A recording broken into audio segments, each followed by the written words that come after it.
सुनीला जनता समाज तू मानिला मोदी जी के कहला। सुनीला जनता समाज तू मानिला मोदी जी के कहल।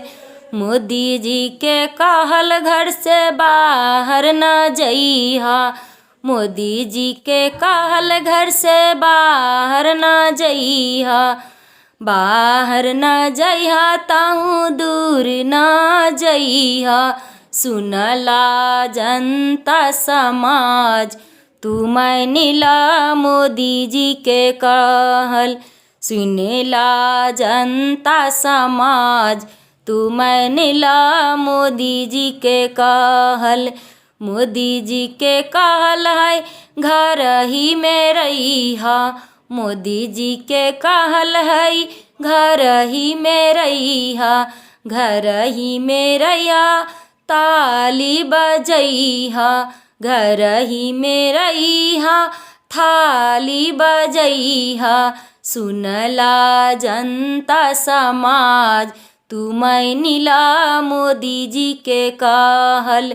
सुनला जनता समाज तू मानिला मोदी जी के कहल।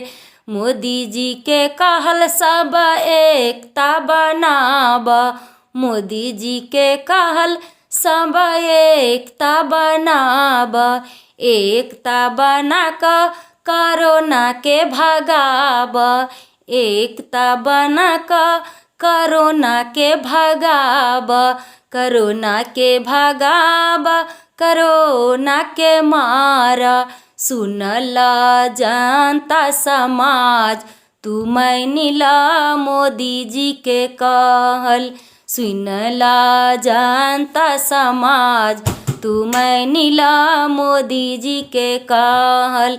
डिटोल से तू हाथ के धोइहा।